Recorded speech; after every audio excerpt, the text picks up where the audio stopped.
আসসালামু আলাইকুম প্রিয় BCS and other job candidates. আজকে আমরা বাংলা সাহিত্য নিয়ে আলোচনা করব। বাংলা সাহিত্যের বেশ কিছু প্রশ্নাবলী নিয়ে আজকে আমরা আলোচনা করব। প্রথমে আপনারা দেখতে পাচ্ছেন বাংলা সাহিত্যের টপিকগুলো সেকশন থেকে আমার নেওয়া কোশ্চেন। এর উপায় কি?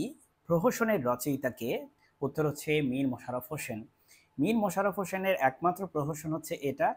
এবং আপনি যদি খেয়াল করেন 19 শতকে এক শ্রেণীর লোক যে স্ত্রীর প্রতি অবহেলা দেখিয়ে মদ ও পতিতাবৃত্তিতে আকৃষ্ট হয়ে নানা ধরনের অনাচার ও উশৃঙ্খলায় নিমজ্জিত হয়েছিল, লেখক এই প্রহসনে সেরকম একটি ঘটনাই তুলে ধরেছেন। তাহলে আমি যদি আবার একটু বলি যে এর উপায় কি, এই প্রহসনটির রচয়িতা আর কেউ নন, এটা হচ্ছে মীর মশাররফ হোসেন, যিনি কিনা বিষাদ সিন্ধু লিখেছেন, তাই না? স্বামী রাধাকান্ত ও স্ত্রী মুক্তকেশী, রক্ষিতা নয়নতারা, ইয়ারমদন প্রমুখ এর উল্লেখযোগ্য চরিত্র।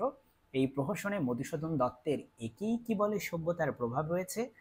মীর মশাররফ হোসেনের জন্ম 1847 সালের 13ই নভেম্বর কুষ্টিয়া জেলার লাহিনীপাড়ায়। গ্রাম বার্তার সম্পাদক কাঙ্গাল হরিনাথ ছিলেন তার সাহিত্য গুরু। এটা কিন্তু খুবই ইম্পর্টেন্ট যে কাঙ্গাল হরিনাথ সাহেব ছিলেন ওনার সাহিত্য গুরু। এটা পরীক্ষার জন্য খুব ইম্পর্টেন্ট, বিকজ প্রিভিয়াস জব কোয়েশ্চেনগুলোতে এটা অনেকবার আসছে এবং আমি নিচে দেখছি যে অনেকগুলো প্রিভিয়াস কোয়েশ্চেন পড়তে গেলে এটা আসছে। ওয়েল, সো আপনি এখানে আরেকটা কোয়েশ্চেন পাচ্ছেন। কাঙ্গাল হরিনাথ ছিলেন গ্রাম বাংলা পত্রিকার সম্পাদক, আর সরি গ্রাম বার্তা, কি দেখতেছি আর কি পড়তেছি, রাইট? এবং ইনি ছিলেন হচ্ছে মূলত আমাদের মীর মোশাররফ হোসেন সাহেবের শিক্ষাগুরু, বা সাহিত্যগুরু যেটাই বলেন, শিক্ষাগুরু না বলে সাহিত্যগুরু বলাটাই বেশি যুক্তিযুক্ত। প্রথম উপন্যাস, মীর মশাররফ হোসেনের প্রথম উপন্যাস হচ্ছে রত্নাবতী। তার অমর কীর্তি বিষাদ সিন্ধু উপন্যাসে কারবালার বিষাদময় ঐতিহাসিক কাহিনী বিবৃত হয়েছে। এছাড়াও তার অন্যান্য নাটক হলো বসন্ত কুমারী। এটা আমি একটু মার্ক করে রাখতেই চাচ্ছি, কারণ বসন্ত কুমারীটা মানে কনফিউজিং খুবই। কৃষ্ণকুমারীর সাথে বেহুলা গীত অভিনয়, এটাও মার্ক করে রাখতে চাচ্ছি, কারণ বেহুলা গীত অভিনয় আমি দেখে দেখে দেখে দেখে আমার চোখ ঝালাবেলা হয়ে যাচ্ছে। বারবার কোশ্চেন আসে বেহুলা গীতাভিনয় কে লিখেছেন। বেহুলা গীতাভিনয় একটি কি? উত্তর হচ্ছে একটি নাটক। কিন্তু এটি লিখেছেন কে? মীর মশাররফ হোসেন। জমিদার দর্পণ এটাও একটা নাটক, লিখেছেন নান আদার দেন মীর মশাররফ হোসেন। মীর মশাররফ হোসেন নিয়ে অনেক কথাই হলো। তার দ্বিতীয় স্ত্রীর নাম হচ্ছে বিবি কুলসুম। সো আমরা একটু বলে রাখলাম এটা এই জন্য, বিকজ হচ্ছে এটা 47তম বিসিএস এর কোশ্চেন আসছিল। বিহারীলাল চক্রবর্তীর সর্বশেষ কাব্যগ্রন্থ কোনটি? সরি, আমার উচ্চারণে জড়তা কাজ করতেছে এখন। বিহারীলাল চক্রবর্তীর সর্বশেষ কাব্যগ্রন্থ কোনটি? এবং তার কাব্যগ্রন্থটা হচ্ছে সারদা মঙ্গল। বিহারীলাল চক্রবর্তী তিনি আধুনিক বাংলা গীতি কবিতার অন্যতম পুরোধা এবং রবীন্দ্রনাথের কাব্যগুরু হিসেবে পরিচিত। তার মানে রবীন্দ্রনাথ ঠাকুর হচ্ছে আসলে বিহারীলাল চক্রবর্তীকে অনেক ফলো করতো, বিশেষ করে গীতি কবিতার ক্ষেত্রে। রবীন্দ্রনাথ ঠাকুর তার সারদা মঙ্গল কাব্য পড়ে তাকে ভোরের পাখি বলে আখ্যায়িত করেন। তার শেষ কাব্যগ্রন্থ স্বাদের আসন, একে সারদা মঙ্গল কাব্যের পরিশিষ্ট বলা হয়। তার রচিত কাব্যগ্রন্থ হচ্ছে সারদা মঙ্গল। এটি তার শ্রেষ্ঠ রচনা। স্বপ্ন দর্শন, সঙ্গীত শতক, বঙ্গসুন্দরী, এটা একটু আমি মার্ক করে রাখতে চাচ্ছি, কারণ এই বঙ্গসুন্দরী অনেক বেশিবার আসে প্রিভিয়াস কোয়েশ্চেনগুলোতে দেখছি আমি, যে বঙ্গসুন্দরী হচ্ছে বিহারীলাল চক্রবর্তী সাহেবের, এবং এটা পরীক্ষার জন্য অনেক বেশি ইম্পর্টেন্ট। এখন চলেন আমরা কি নিয়ে আলোচনা করব। সাহিত্য সংক্রান্তি পত্রিকার সম্পাদক ছিলেন নান আদার দেন বিহারীলাল চক্রবর্তী। অঙ্কার উপন্যাসটি কোন পটভূমিতে রচিত? এটা কনফিউজিং, বিকজ অঙ্কার লিখছে আহমদ সফা, এবং অঙ্কার শুনলে আমার কাছে মনে হয় 71, কিন্তু আসলে 69 গণ অভ্যুত্থান নিয়ে হচ্ছে অঙ্কার লেখা। সো মার্ক করে রাখলাম। পরবর্তী কোয়েশ্চেন হচ্ছে ব্রিটিশ শক্তির বিরুদ্ধে হিন্দু জাতির বিজয় দেখানো হয়েছে কোন উপন্যাসে? উত্তর হচ্ছে দেবী চৌধুরানী বাই বঙ্কিমচন্দ্র। শ্রীরামপুরের মাহেশের রথযাত্রার প্রেক্ষাপট বঙ্কিমচন্দ্র চট্টোপাধ্যায় রচিত উপন্যাস কোনটি? উত্তর হচ্ছে রাধা রানী। রাধা রানী, রাধা রানী। এরপরে আমরা দেখব বঙ্কিমচন্দ্র চট্টোপাধ্যায়ের কিছু উপন্যাসের নাম।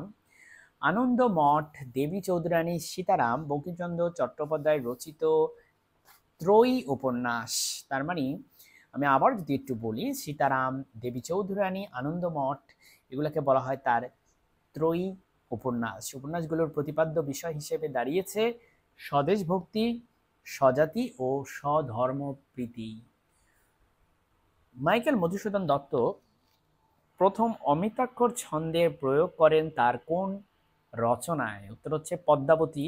এটা কিন্তু খুবই ইম্পর্টেন্ট। অমিতাক্ষর ছন্দ তার পদ্মাবতী নাটকে প্রথম সার্থকভাবে প্রয়োগ করে দেখান।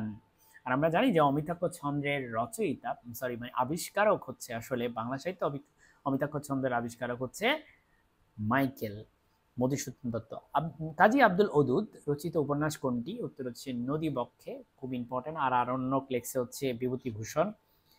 নদীবক্ষে উপন্যাস কৃষক পরিবারকে কেন্দ্র করে কাজী আব্দুল ওদুদ রচিত উপন্যাস হচ্ছে নদীবক্ষে। উপন্যাসটি প্রকাশিত হয় 1918 সালে। এটি যতটুকু উপন্যাস তার চেয়ে বেশি সমাজচিত্র। গ্রামীণ সমাজের কলহ, বিবাদ, দ্বন্দ্ব আবার মিলনের কথা 4টি কৃষক পরিবারকে কেন্দ্র করে এই গ্রন্থে বর্ণিত হয়েছে। উপন্যাসের চরিত্র হচ্ছে জমির শেখ, ইরফান মন্ডল, লালু ও মতি প্রমুখ। এরা হচ্ছে উপন্যাসটির চরিত্র। এক হচ্ছে জমির শেখ, একটা হচ্ছে ইরফান মন্ডল, একটা হচ্ছে লালু, একটা হচ্ছে মতি। এরা হচ্ছে এই উপন্যাসের চরিত্র।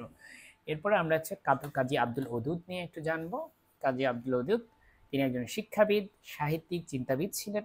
তিনি 1894 সালের 26 এপ্রিল ফরিদপুর জেলার পাংশা উপজেলার বাগমারা গ্রামে জন্মগ্রহণ করেন।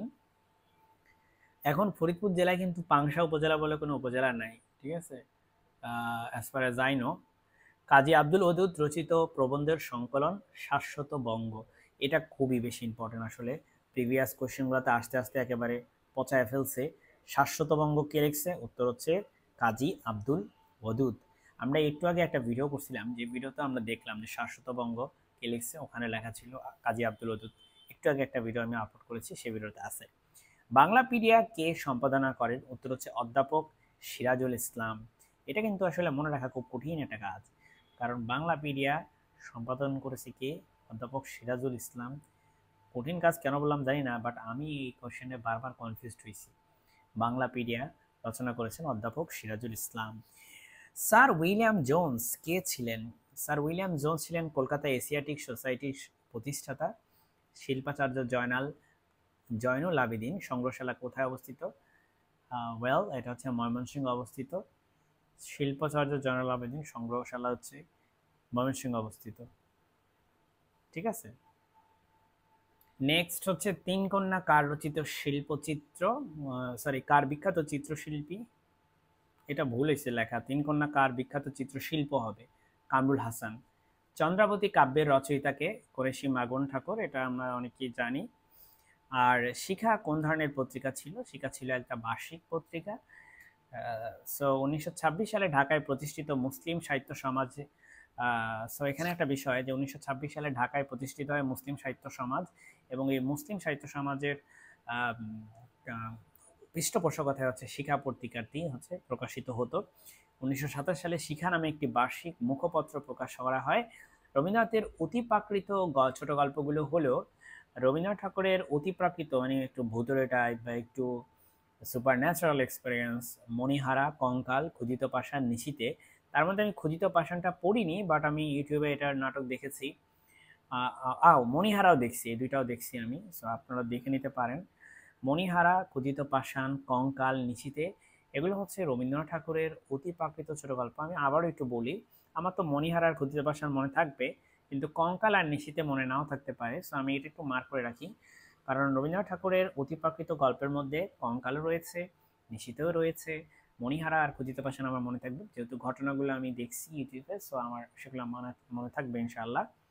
সো আজকে আমরা চাচ্ছি যে এখানেই শেষ করে দিতে। এরপরে আমরা বাংলা সাহিত্য নিয়ে আরও আলোচনা করবো ইনশাআল্লাহ আরেকদিন। সো আপনারা আমার জন্য দোয়া করবেন, আমার ভুল ত্রুটিগুলো ক্ষমা সুন্দর দৃষ্টি দেখবেন। আসসালামু আলাইকুম।